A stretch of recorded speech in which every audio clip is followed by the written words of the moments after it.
Mas o que mais nós podemos compreender a respeito das origens do Evangelho de Mateus? Será que ele realmente foi escrito em língua hebraica?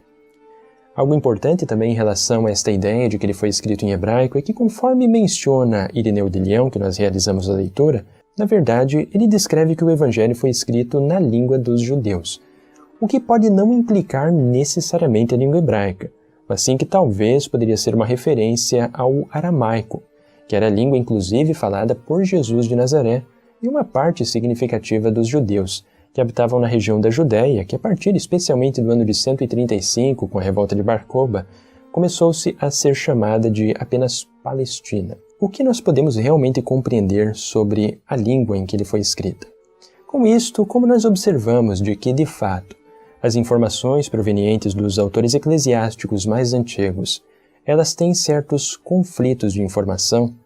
nós precisamos necessariamente recorrer àquilo que vem proveniente dos estudos da crítica literária do Evangelho de Mateus que nós temos hoje em nossas mãos. E o Evangelho de Mateus que nós temos, especialmente em todos os manuscritos mais antigos, ele se encontra na língua grega. E aqui nós temos uma certa dificuldade também, observando atentamente os textos escritos em grego, que é difícil de nós compreendermos de que realmente o Evangelho que nós temos em mãos hoje, ele foi escrito originalmente em hebraico, porque nada nele indica que se refere a uma tradução do hebraico. Isto nós podemos observar, como por exemplo, no Evangelho de Mateus, em referências diversas traduções que ele nos informa relacionadas aos livros dos profetas e aos livros do Pentateuco, de forma geral, aquilo que comumente é chamado de Antigo Testamento. Porque todas estas referências características do Evangelho de Mateus que se encontram ali neste escrito tão importante deste Evangelho, todas elas remontam à versão Septuaginta da Bíblia, e não à versão hebraica. Se o Evangelho tivesse escrito originalmente em hebraico, não seria correto que ele tivesse utilizado então também a mesma fonte bíblica do hebraico, o hebraico que era utilizado pelos judeus? Por que então o nosso Evangelho de Mateus que nós temos hoje utilizou como referência a versão da Septuaginta? Isto pode denunciar em muito de que, na verdade, a versão que nós temos no Novo Testamento hoje, ela foi desenvolvida diretamente no grego. E também uma outra peculiaridade em relação ao nosso Evangelho de Mateus do Novo Testamento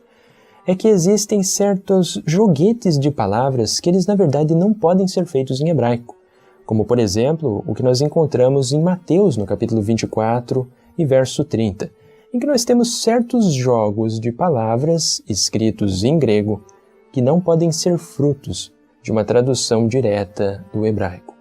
Ou, se realmente é uma tradução do hebraico, ele foi totalmente reinterpretado, foi praticamente uma obra feita de novo. Com base nisto, o que nós sabemos nos dias de hoje é a conclusão da grande parte dos exegetas que estudam a respeito da língua de Mateus, bem como de suas origens, é que o Mateus que nós temos no Novo Testamento, ele não é fruto de uma tradução, mas sim que ele é um evangelho que foi produzido diretamente do grego, porque seria impossível ter esses joguetes de palavras e todas estas referências provenientes da Septuaginta. Ou caso ele seja realmente uma tradução de algum evangelho em hebraico,